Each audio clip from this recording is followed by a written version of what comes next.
Porque el mensaje crea impacto y transforma la historia. 730 días luchando por llevar las gestas heroicas a todo rincón donde El Salvador está presente y que harán de nuestro país una tierra de libertad. Canadá, Estados Unidos, Europa y Australia. Bastiones en la batalla mediática. El Salvador, nuestro destino, nuestra raíz, nuestra razón de existir. Frente Intercontinental, 2 años siendo la voz del FMLN en la comunidad de salvadoreños en el exterior.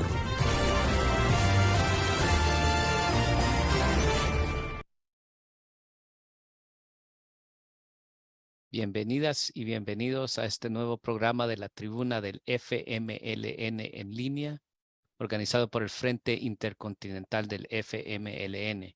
Este 28 de febrero estaremos conversando con el compañero Juan José Ángel, miembro de la Comisión Política sobre temas de la actualidad en El Salvador. Mi nombre es Francisco del Colectivo Digital del Oeste de Canadá, del Frente Intercontinental del FMLN. Me acompaña el compañero Rodrigo y le vamos a pedir que se presente. Adelante, Rodrigo, a micrófono y cámara, por favor. Muy buenas tardes, mi nombre es Rodrigo del Colectivo Digital del Oeste de Canadá, del Frente Intercontinental del FMLN, canal oficial de la militancia en el exterior. Antes de entrar en materia, queremos enviar un saludo a toda la militancia del FMLN, así como también a todos los colectivos del Frente Intercontinental de nuestro heroico partido en El Salvador, los Estados Unidos, Canadá, Europa y Australia. Enviamos también un saludo a todas y todos los salvadoreños en el exterior y a todas y todos los que nos siguen y comparten nuestras transmisiones en cualquier parte del mundo. Adelante. Gracias, Rodrigo. Vamos a comenzar esta transmisión de la tribuna del FMLN en línea, dándole la bienvenida al compañero Juanjo y le vamos a pedir que se presente y envíe un saludo a la militancia del Frente Intercontinental del FMLN y a los que nos siguen a esta transmisión. Adelante, Juanjo. Gracias, compañeros. Muchas gracias. Un fraterno saludo a toda la militancia y amigos que nos sintonizan en el Frente Intercontinental del FMLN. Es un verdadero gusto estar con ustedes para compartir algunas valoraciones de lo que está pasando a nivel nacional y también a nivel internacional. Y bueno, felicitar de entrada a la militancia porque ya tenemos estatutos nuevos. Entonces es una buena noticia. Ya arrancamos con las mejores vibras este periodo que se aproxima, este periodo de lucha. Gracias, Juanjo. Compañero, como acabas de mencionar, este pasado fin de semana se dio a conocer que el FMLN ya cuenta con nuevos estatutos. ¿Por qué es importante tener estos nuevos estatutos? Bueno, recordemos que los nuevos estatutos surgen por un mandato de nuestra máxima autoridad, que es la Convención Nacional.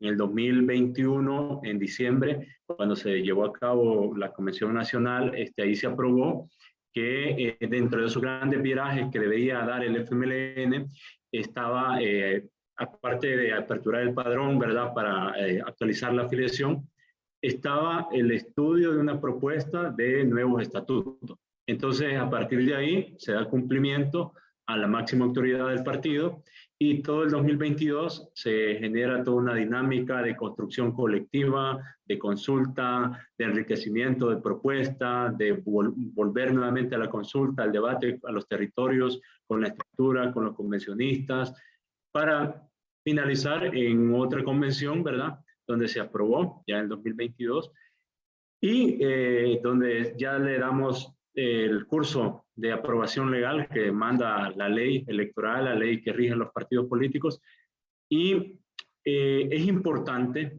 porque responde precisamente a una reflexión de autocrítica que la militancia del FMLN venía realizando, y es importante porque muestra primero que todo muestra la convicción de seguir luchando como un partido de izquierda revolucionario y socialista, que es lo que somos, es nuestra raíz y es lo que nos ha dado vida.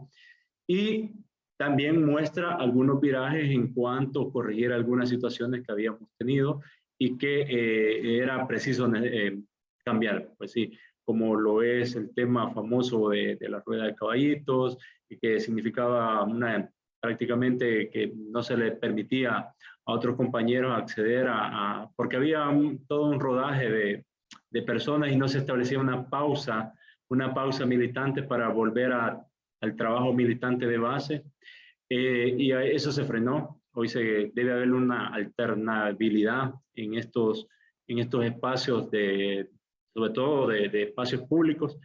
Se le dio mucha más participación a los jóvenes, se le dio mucha más participación a las mujeres, ¿verdad?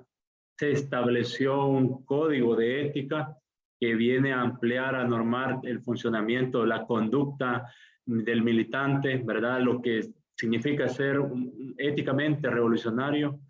Y se fortaleció la democracia interna de nuestro partido, que ya ha venido trabajándose mucho, y creemos que estamos en un momento muy, pero muy positivo en cuanto a ese desarrollo. Entonces, estos virajes necesarios que vienen, por un lado, a fortalecer nuestra identidad de izquierda, nuestra identidad revolucionaria y socialista, pero que también vienen a actualizar al instrumento de lucha a los nuevos tiempos, y también acorde a las necesidades que la militancia había expresado y que también el pueblo salvadoreño nos lo había también señalado. Entonces, a eso responde, y esa es una importancia enorme porque es un viraje necesario y oportuno. Ahora lo que nos resta a todos nosotros es cumplirlo, cumplir este mandato, ya esta reglamentación establecida en nuestro partido. Muchísimas gracias, Juanjo. Tú ya mencionaste que una de las reformas permitía mayor participación a las mujeres. Parece que se había elevado de un 30% a un 50% el porcentaje de participación de jóvenes y mujeres. ¿Nos podrías ahondar un poquito más sobre eso? Sí, de un 35%, que era lo normado hasta el momento, ahora se aprueba que se promoverá, se harán los máximos esfuerzos para alcanzar el 50%. Importantísimo porque el FMLN ha sido vanguardia en este tema, ¿verdad? En reconocer la labor que la mujer salvadoreña hace.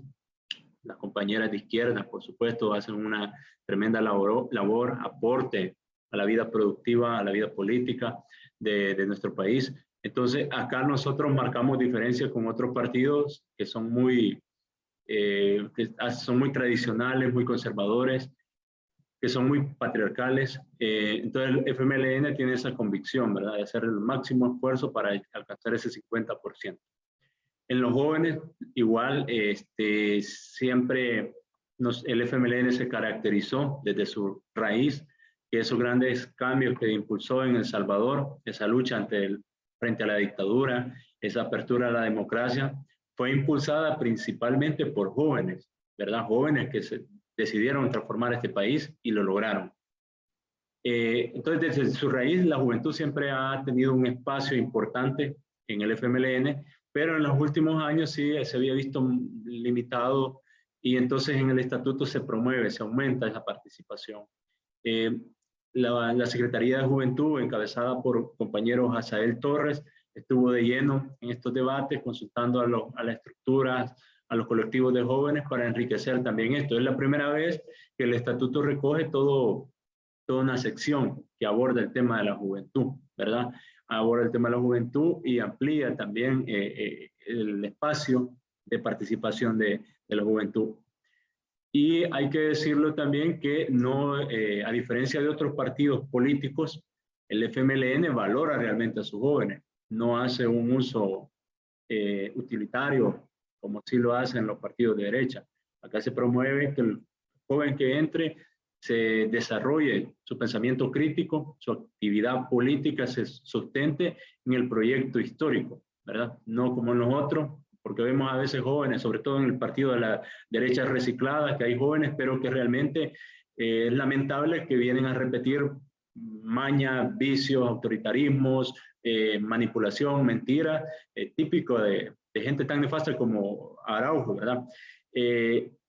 Esa gente, lastimosamente estos jóvenes sirven a la vieja política, ¿verdad? Por muy sean que se pinten, responden a eso. Pero en el FMLN no, en el FMLN se promueve un espacio de juventud, pero una juventud crítica. Entonces estamos contentos por eso, tanto por el espacio de las mujeres, que por cierto tiene una fecha importante ya, el 8 de marzo, ¿verdad? Donde se marcha para reconocer y para exigir el respeto a los derechos de las compañeras, y ellas salen con mucha energía a conmemorar eso, a exigir que se respete, se les trate tal como lo que son, iguales, que no exista ningún tipo de discriminación. Entonces, las mujeres tienen participación, son vitales para nuestro partido, en todos los procesos de consulta estuvieron presentes, y en el proceso de afiliación también han estado muy, pero muy presentes en todo nuestro accionar. Así que en FMLN hemos dado pasos muy importantes en ese camino.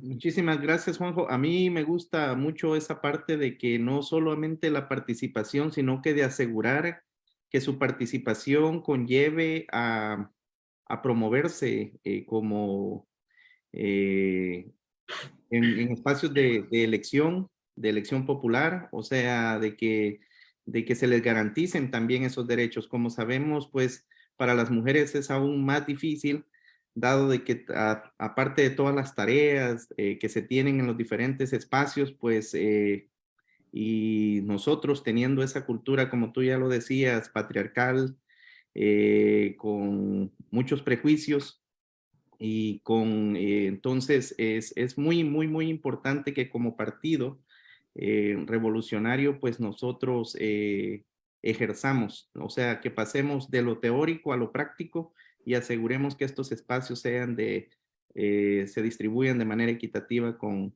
las mujeres y también con los jóvenes. Adelante, Francisco.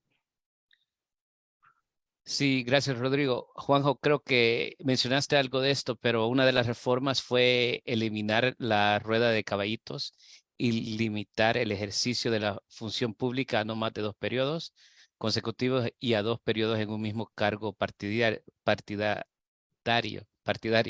¿A qué se debe esta reforma o por qué se da esta reforma? Sí, efectivamente, primero, el FMLN es un partido que responde a un proyecto de transformación profunda y que, como decía Chafik, ¿verdad?, entró al sistema no como ovejas descarriadas, ¿verdad?, sino que entramos al sistema, pero no para que el sistema nos cambie. Nuestra aspiración de transformación de la sociedad se mantiene, eso es parte del proyecto histórico. Ese estado burgués al que se entra en los espacios de ser funcionario, tiene muchos mieles del poder, digamos, ¿verdad? Tratan de todas formas acomodar al revolucionario de izquierda a sus lógicas, a sus dinámicas, ¿verdad?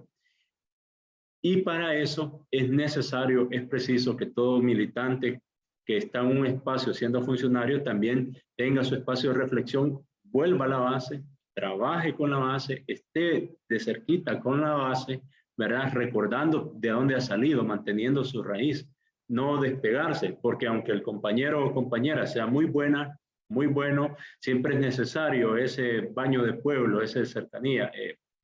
Frei Beto lo dijo acá en un seminario internacional de Chafik, que la cabeza piensa donde los pies caminan.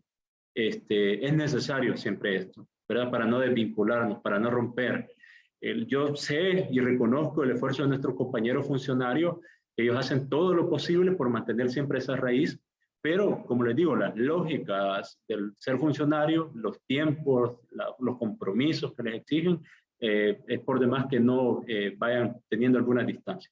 Entonces, por eso es una propuesta que fue muy bien recibida, aplaudida por muchos compañeros, sobre todo yo he escuchado una valoración muy positiva de veteranos. Es eso, ¿verdad? De romper que una persona esté en los puestos indefinidamente, pase a otro puesto, porque así se evita la concepción errónea para un revolucionario, creer que la política es para hacer carrera, ¿verdad? Porque algunos dicen, hace carrera política, porque lo ven como simplemente un lugar donde se desarrolla profesionalmente y como laboralmente. Y esa no es la lógica de alguien de izquierda. La lógica de un militante de izquierda es que se cumple una misión respondiendo a un proyecto y que como cualquier misión, uno tiene que cumplir tiempos, tiene que responder, ¿verdad? Y tiene que estar en función de la gran visión revolucionaria que se impulsa.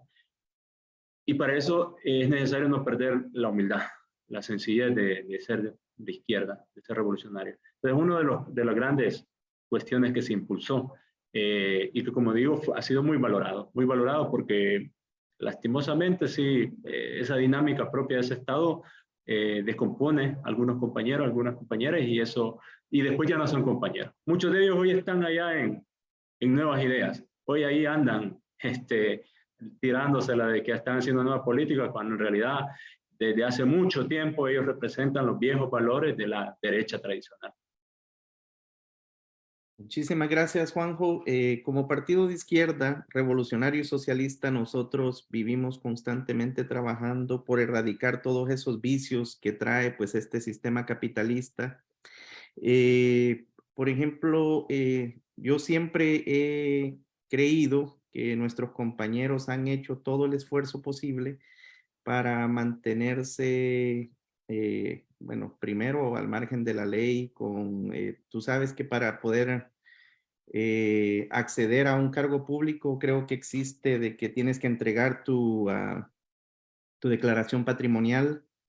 Que yo recuerde, con esto no estoy diciendo que así sea, pero que yo recuerde nunca me recuerdo haber visto una noticia que pues nuestros funcionarios incumplieran requisitos como este. Pero nuestro partido en esta reforma estatutaria ha ido más allá. Tú mencionabas la creación del código de ética partidaria. ¿Podrías también explicarnos un poquito sobre eso, Juanjo? ¿Cuál sería el funcionamiento? ¿Qué es lo que esto vendría a regir? Por favor. Gracias. Sí, el militante de izquierda opta por un proyecto y hace de ese proyecto parte de su vida personal, familiar, profesional. Entonces, al hacer una elección, ¿verdad? Hay un compromiso para ser coherente con esa elección. Y ese compromiso se sustenta en la ética. Pues un militante de izquierda tiene claro por qué es necesario transformar un mundo, porque es injusto, es totalmente injusto. Vemos alrededor y hay mucha injusticia, entonces es necesario una transformación.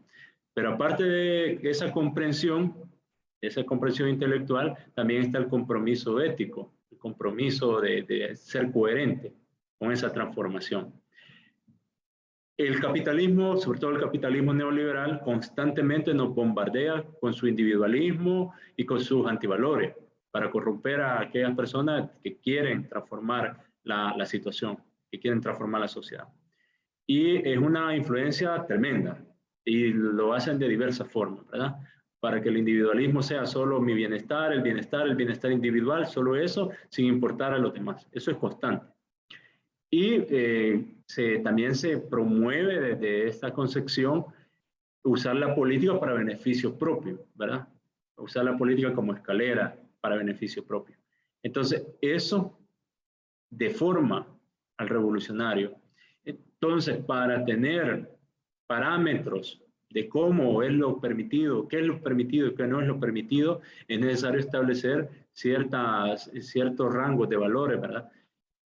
Nuestros valores, que están ahora mucho más detallados en el Código de Ética, se fundamentan y salen de la Carta de Principios y Valores del FMLN. De ahí se ramifica, ¿verdad? Se extiende, se explica mucho más. El compromiso ético se mantiene intacto en la inmensa mayoría de FMLNistas, ¿verdad? El 99.9% de FMLNistas lo hacen por un altísimo compromiso. Y no digo 100% porque siempre hay alguna persona que, lastimosamente, por toda esta influencia que mencioné hace un momento, está propenso, ¿verdad? A diferencia de la derecha, que se caracteriza por hacer del antivalor una virtud. Ellos ven bien ser Vivian, mover dinero puramente del Estado, hacer sus beneficios propios, promover sus empresas, evadir impuestos, explotar al máximo a los trabajadores, en el caso de los empresarios, etcétera. Ellos lo ven como virtud.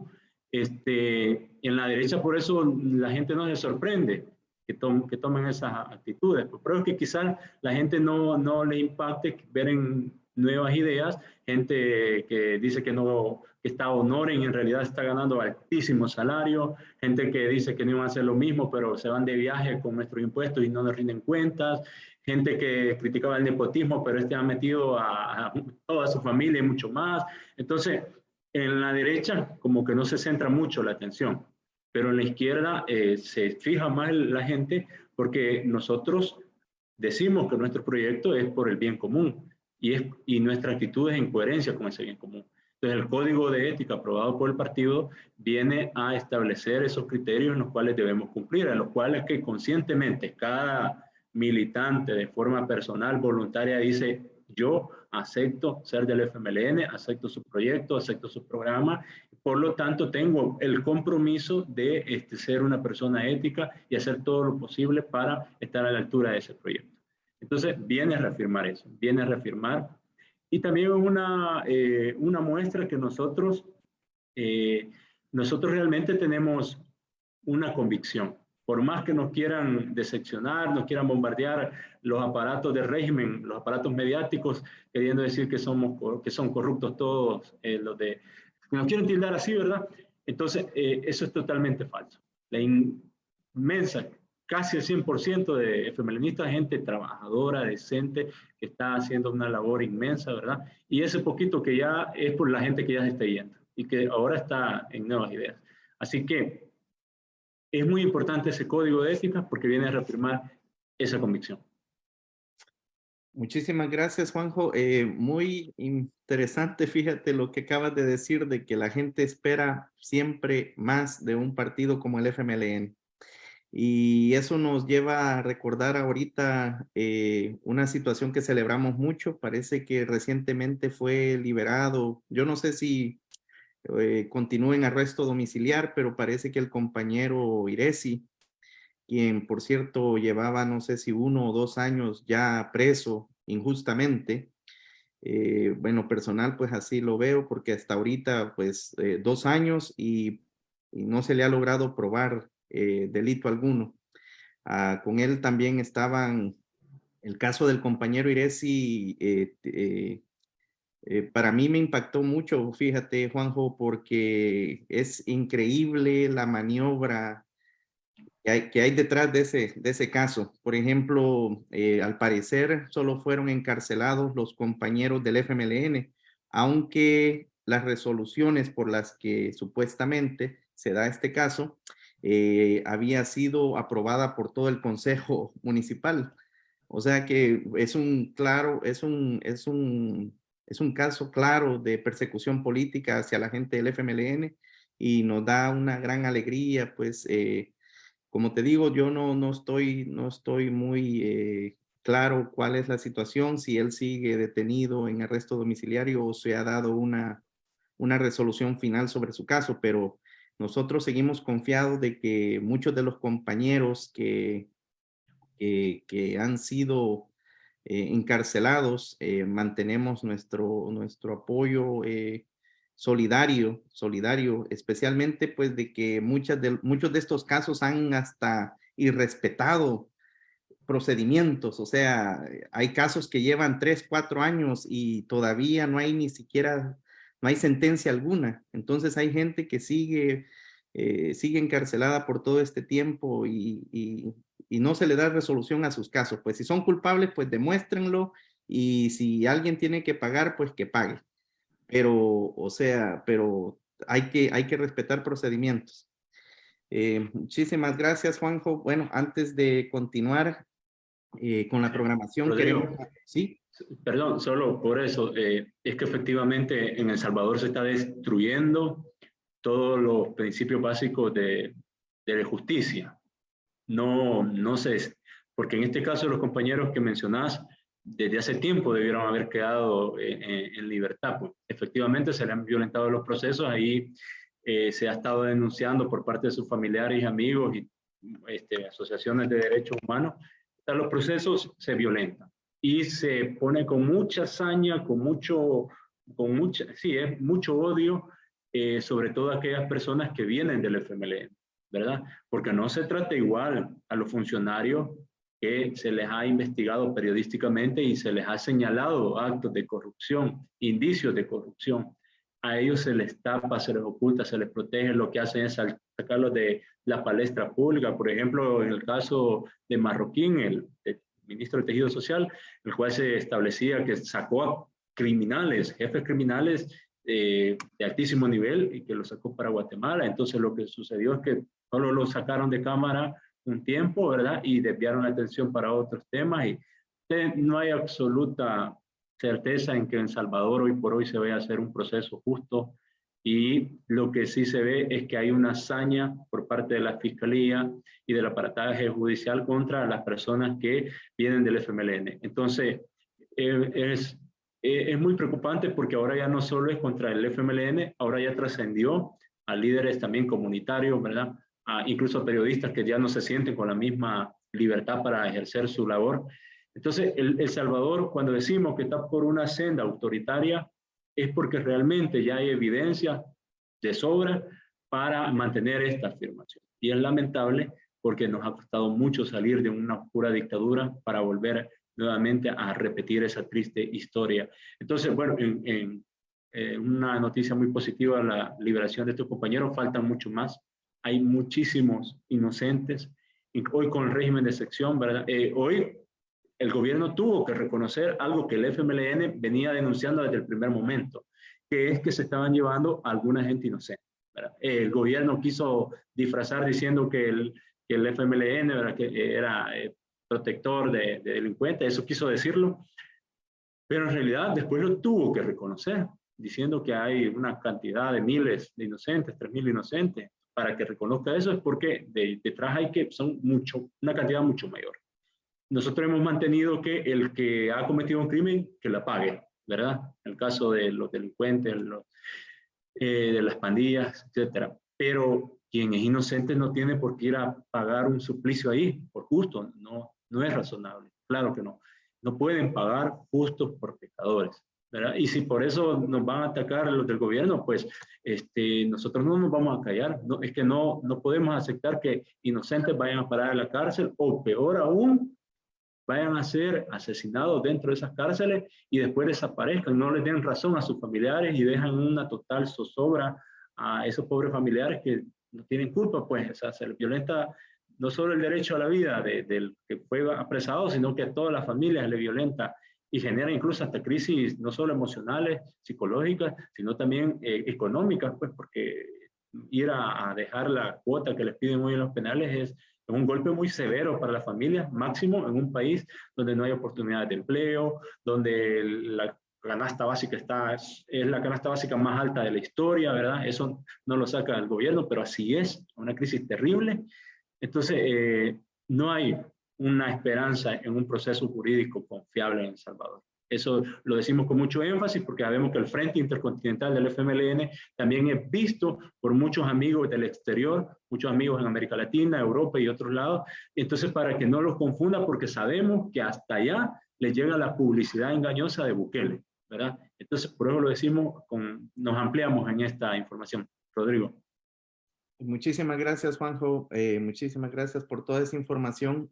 Antes de continuar con la programación, queremos mandar un saludo especial a las y los veteranos del conflicto armado, base moral de este partido, el FMLN, a nuestros héroes y heroínas caídos, a las víctimas de las fuerzas represivas del Estado y como hoy y siempre demandamos justicia y reparación. Francisco. Gracias, Rodrigo. Sí, Juanjo, lo que dices es muy cierto. Aquí se ve en todos los canales de YouTube, en Facebook, en Twitter, todos los mensajes, digamos, la propaganda de Bukele. Bueno, vamos a seguir con mensajes de los que nos siguen a esta hora. Jaime Guevara, saludos, camarada, firme siempre. Freddy Flores, excelente. Juan José Ángel, sintonizando desde San Rafael Cedros, en Cuscatlán. Mario Cabrera, saludos fraternos desde Australia, camarada, y a toda la militancia del Frente Intercontinental. Alto a la persecución de los líderes comunitarios y libertad a los presos políticos y a los inocentes. Buen fundamento, escribe Miguel Arrévalo. Jorge Alberto, saludos fraternos, camarada. De Australia, saludos desde Sydney, Australia. Viva el FMLN, saludos a Juanjo. Elisa Aguilar, saludos, Juanjo. Mendoza Mejía José, excelente, Juan, muy importante lo que se informa. Armando Cubia, saludos, compa. Sergio Orlando Ortiz, escribe hashtag sin miedo y de frente. Rodolfo Rosales, saludos fraternos, seguimos en pie. Y Miguel Arrebo de frente y con valores, saludos, Juanjo, adelante. Adelante, hay uno más, José Granado, dice muy cierto, en El Salvador no hay justicia para la oposición, por eso hay que luchar con todo. Y Francisco Dimas, saludos desde el norte de California. Adelante, Rodrigo. Muchísimas gracias, Francisco. Francisco, yo creo que por ahí, hablando de la maquinaria mediática, de la desinformación, yo creo que el compañero Francisco encontró por ahí un video, a ver si Francisco nos los puedes pasar, por favor, y a ver si el compañero Juanjo puede hacer algunos comentarios sobre el video. Sí, apaguen cámara, por favor, y aquí pongo el video.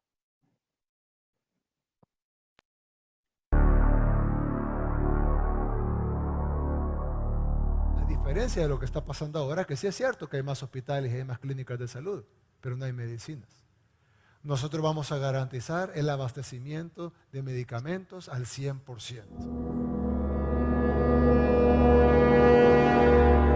Hay más de 80 códigos de medicamentos que tienen escasez o que no existen en las farmacias.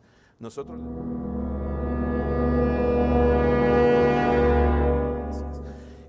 hemos hablado hasta respecto de medicamentos oncológicos. Y esto, ojo, que es algo muy delicado porque raya también en el hecho de la falta que tiene que no se le dé el tratamiento adecuado a un paciente con cáncer. Ojo, eso siempre ha sido bien delicado, siempre nosotros lo hemos señalado en el momento oportuno. No puede ser que haya dinero para bonos para los diputados, para viajes, para cirugía de nariz. y no hay dinero para medicamentos para nuestro pueblo. Porque no es justo que una persona, por no tener su medicamento oncológico a tiempo, caiga o pase al siguiente nivel de su cáncer, sabiendo que eso es, si el tratamiento oportuno y temprano del cáncer cura completamente esta enfermedad.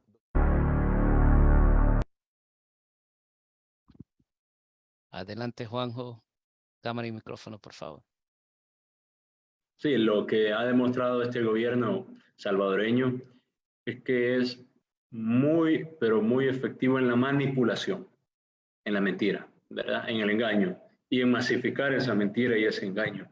Y todos nos acordamos esa campaña tan feroz que tiraron de que hoy estaban al 100% la cobertura de medicamentos, pero es una realidad para los usuarios del sistema público de salud que no están completos los medicamentos. Y los médicos que tienen el valor, porque eso hay que decirlo, no cualquier médico hoy tiene el valor de hacer público la situación en la que se encuentran los hospitales y todas las unidades de salud, porque saben que este gobierno no respeta los derechos laborales, no respeta incluso el grado, la experiencia médica que pueda tener un profesional, todo el bagaje que pueda tener, no se lo respetan en lo más mínimo. A los profesionales con capacidades, con experiencia, se les violenta también los derechos y son amenazados con el despido. Eso es así, todos lo saben. Por eso es que muchos funcionarios, muchos empleados de gobierno tienen un gran temor a expresar la situación. Y lo dicen a veces solo así, escondidas, ¿verdad? Por ejemplo, a mí me comentaba un promotor de salud que el tema de las vacunas ha sido un tremendo, hoy en esta última fase, un tremendo desperdicio. Que en la primera fase fue bien limitado y con un gran rigor, pero ya después prácticamente se desperdiciaban. Ponían una inyección del botecito que era para 10 personas, se lo ponían a uno y después botaban el recipiente, o sea, ya desperdiciaban para 9 dosis. Entonces, cosas así, ellos, los empleados públicos se dan cuenta, pero tienen un gran temor decirlo. Pero hay que felicitar a este tipo de profesionales que tienen un gran compromiso ético y lo expresan. Son un canal de lo que recogen con sus compañeros de trabajo y lo expresan, ¿verdad? Así como esa mentira hay otras más. Ahí salía lo de los funcionarios ad honorem. Recordemos, por ejemplo, Conan Castro, que se daba el lujo de decir que estaba trabajando por el pueblo gratis, en realidad recibía un altísimo salario. Y así hay muchos más. Entonces, son mentirosos. Son de los más mentirosos. Yo creo que han superado a los areneros por mucho.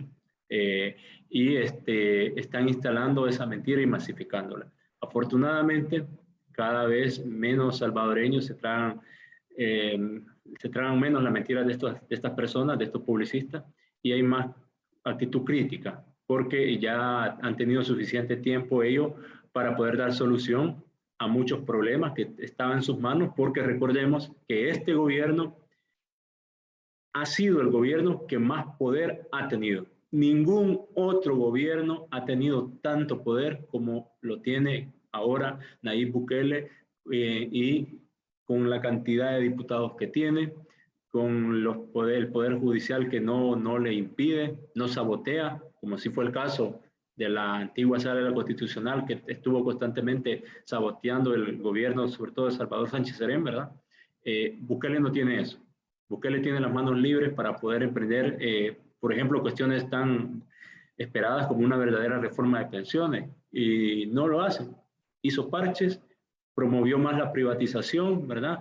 No tocó para nada las AFP, dejó la lógica neoliberal privatizadora, la lógica de exprimir al pensionado para beneficiar a una empresa, a una gran empresa privada como son las AFP, eso se ha mantenido tal cual.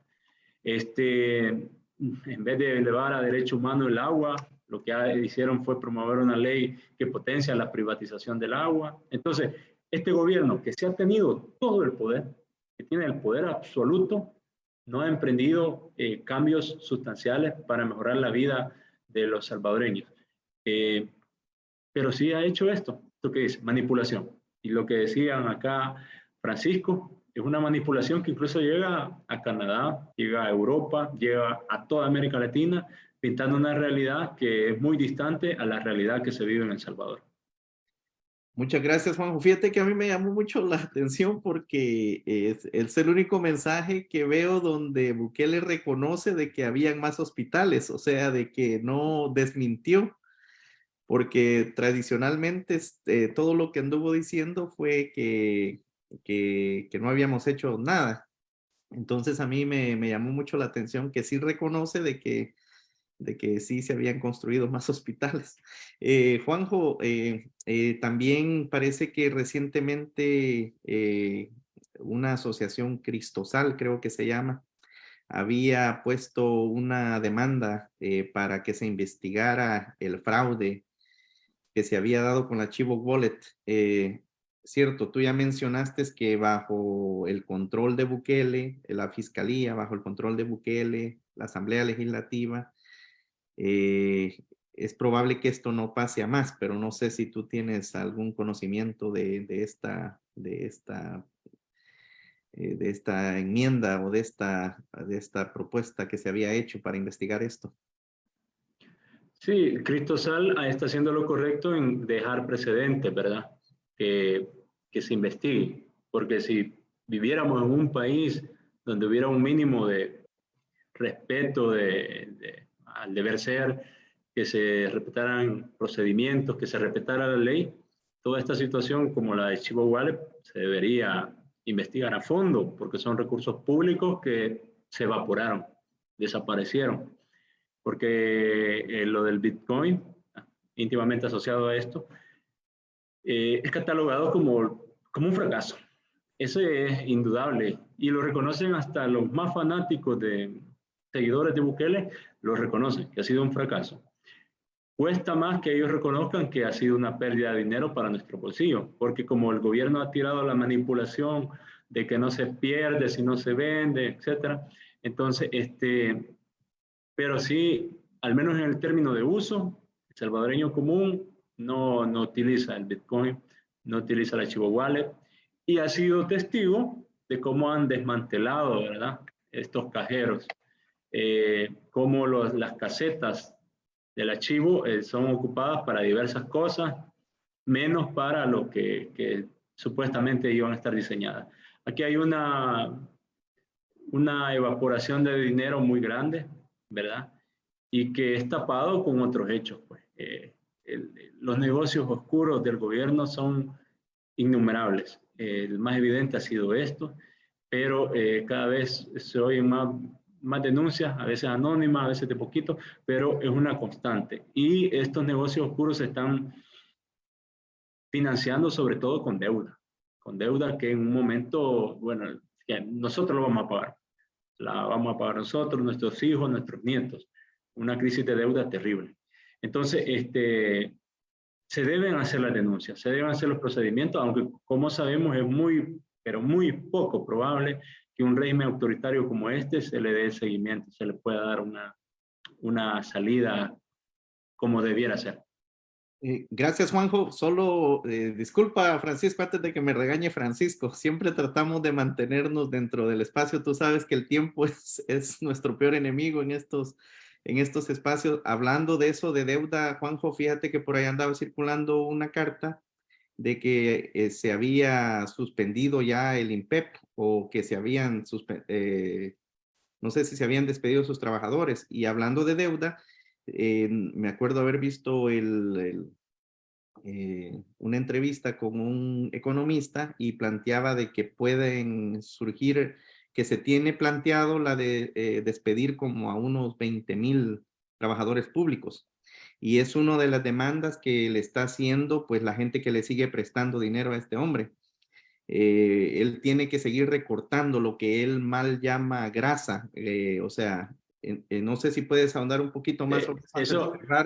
Eso es típico de los gobiernos neoliberales, ¿verdad? Llamar grasa a los empleados públicos. Los ven como estorbo, los ven como una carga innecesaria.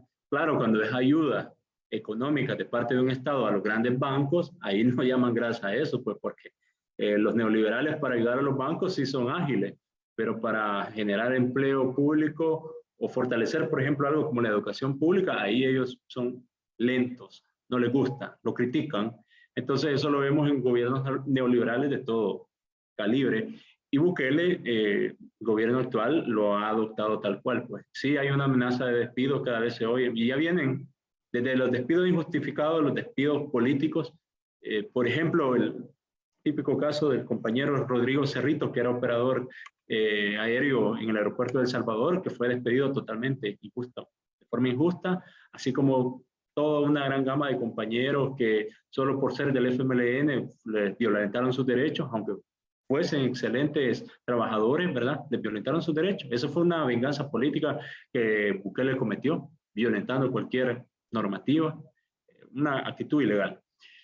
Y después vino toda una serie de violentación de derechos, después ya no solo a los del FMLN, sino que a aquellos que querían hacer un trabajo ético, gente que no se prestó a sus movidas, también ha sido quitada, y personas que, bueno, no seguían al pie de la letra los mandatos que ellos les daban, ¿verdad? O simplemente para hacerle hueco a algún allegado, algún familiar que no están cumpliendo la labor, porque, por ejemplo, me enteraba de una escuela de San Salvador, que un profesor de inglés de básica, tercer ciclo, bueno, ya jubiló, quedó la vacante y han mandado a una profesora de educación básica, pero que no es de inglés. Entonces les preguntan a los otros profesores, ¿por qué si la materia es inglés, los niños necesitan aprender inglés, ponen a alguien que no es su especialidad? Entonces todos saben que es por cuellazo, por dedazo, o sea, clientelismo. Es clientelismo cian. El afectado, los niños, los estudiantes que no van a recibir su educación como debiese ser. Entonces ese clientelismo también está dañando el funcionamiento de las instituciones, ¿verdad? Todas estas situaciones son muy negativas que están afectando el desarrollo del país, lo van a seguir afectando, y esa es también va en sintonía con cumplir los dictados de los grandes organismos internacionales neoliberales. Por eso lo de la grasa es una amenaza y va a seguir golpeando más a las familias trabajadoras. Por eso es que llamamos a los trabajadores del Estado a tener una actitud más activa en la defensa de los derechos, porque no quedarse con apatía, no ver que porque pasa una injusticia y no es a ellos, quedarse callados, sino que también ser solidarios porque mañana pueden ser ellos los afectados y entonces nadie va a decir nada por ellos. Y al final el afectado es todo el pueblo salvadoreño en su conjunto. Entonces es un llamado a la acción, a la solidaridad. Gracias, Juanjo, y gracias a todos los que nos sintonizan a esta hora. Nos despedimos, no sin antes invitar a toda la militancia en el exterior a unirse a este esfuerzo y hacer un llamado a la unidad, exigiendo la libertad para las y los presos políticos en El Salvador. Agradecemos también la solidaridad internacional por el apoyo que nos han dado, nos dan y nos seguirán dando en nuestras luchas por nuestra liberación, por la paz y la democracia en El Salvador. Juanjo, ¿tienes unas últimas palabras para despedirte de nuestros seguidores? Sí, hay también una buena noticia que eso lo va a ampliar seguramente en otro espacio porque todavía están afinando ya las cifras, que es el tema de la afiliación, ¿verdad? Un partido con todo y todo el acoso del régimen que nos ha hecho, el sabotaje que nos ha hecho, el robo que nos ha hecho, porque hay que decir que el FMLN es el único partido político a que el Estado salvadoreño no les ha devuelto la deuda política, ¿verdad? Se lo ha apropiado ilegalmente. A pesar de todo eso, hay una militancia comprometida, aguerrida, que está defendiendo los avances democráticos, que está defendiendo los avances sociales y que no está dispuesta a claudicar. Nosotros seguimos en pie, como nuestra militancia sigue en pie en una situación adversa, pero nosotros nos mantenemos con una convicción firme. Y la afiliación, la actualización es una muestra de ello y que en otro espacio seguramente se va a poder detallar un poco más, pero estamos en una actitud positiva. Hemos salido muy, muy bien, ¿verdad? Entonces, agradecer a todos los camaradas que lograron cumplir el procedimiento que se establecía y los que todavía no les alcanzó por alguna situación de tiempo, van a haber espacios después de las internas donde eso se va a establecer, se va a aperturar. Porque recordemos que también fue un lineamiento del 2021 de la Comisión Nacional que mantener el padrón, la afiliación abierta, ¿verdad? Solo en espacios cortos es que se pone una pequeña pausa. Entonces eso, agradecer a todos los camaradas y a seguir firmes en la lucha, que aquí no se rinde nadie. Muchísimas gracias, camarada Juanjo. Sí, excelente que explicas esa parte sobre el cierre del padrón, especialmente previo a un pequeño tiempo previo a algunas elecciones internas, y es para, como no lo expresara ya la militancia, evitar ciertas circunstancias que se dan enmarcadas en los periodos electorales de que pues se puede mal ocupar. Entonces, ya aquellos que quieran volverse, retomar la afiliación y todo, pues será después de eso y estar preparados para los otros momentos que vengan. Muchísimas gracias por habernos acompañado y les recordamos sintonizar las transmisiones del Frente Intercontinental del FMLN y los demás esfuerzos de comunicación generados por nuestro partido, de los que tú eres parte, Juanjo, como responsable de comunicaciones. Agradecerte también el acompañamiento que le das a este esfuerzo del Frente Intercontinental, al igual que los programas desarrollados como La Verdad Legislativa, el Frente Informativo y programas también desarrollados por las compañeras Verónica y Alejandra, Mujeres en Acción, y el programa desarrollado por Nuestra Juventud, Lo que ellos no te cuentan, programas muy dinámicos, muy profesionales, con temas de mucha relevancia para nuestro pueblo. Así que muchísimas gracias para los que nos acompañaron y los que mirarán esta transmisión al futuro. Hasta la próxima. Que viva el FMLN. Que viva. Porque el mensaje crea impacto y transforma la historia. 730 días luchando por llevar las gestas heroicas a todo rincón donde El Salvador está presente y que harán de nuestro país una tierra de libertad. Canadá, Estados Unidos, Europa y Australia. Bastiones en la batalla mediática. El Salvador, nuestro destino, nuestra raíz, nuestra razón de existir. Frente Intercontinental, 2 años siendo la voz del FMLN en la comunidad de salvadoreños en el exterior.